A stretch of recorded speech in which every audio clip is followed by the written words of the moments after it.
Vou dar uma olhadinha aqui na minha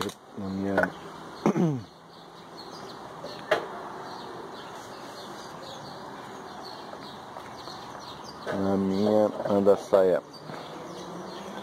Dá uma olhada depois de uma semana alimentando ela com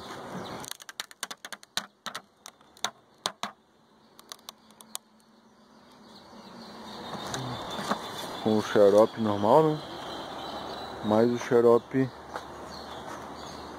de néctar para beija-flor. Vamos ver. Eu coloquei mais o néctar de beija-flor aí. No vídeo eu acho que vai ficar um pouco escuro, mas lá embaixo dá de ver que tem potes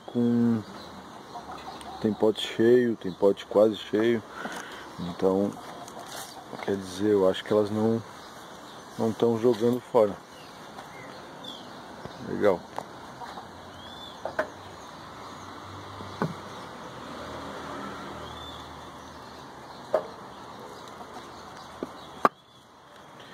E dessa vez eu não estressei elas, né? Que da outra vez elas atacaram a bugia aí do lado. Dessa vez foi bem tranquilo. Não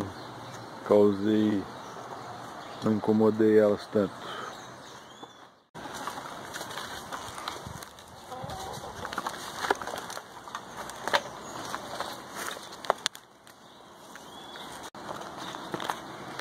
A bugia ela não curtiu muito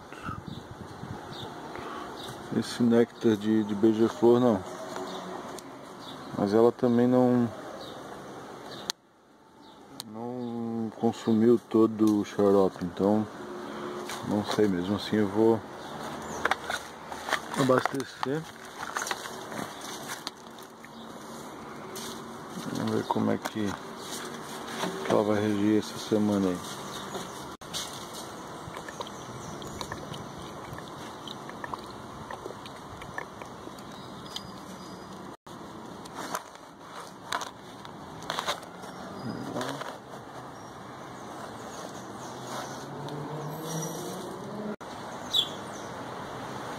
Beleza,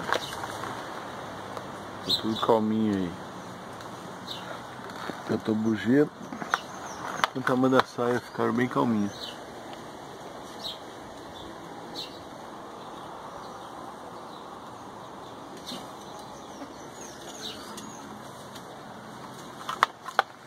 Vamos ver agora a tubuna.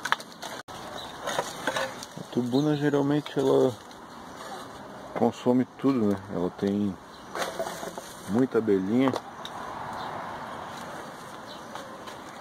a população é bem grande, então geralmente ela consome tudo.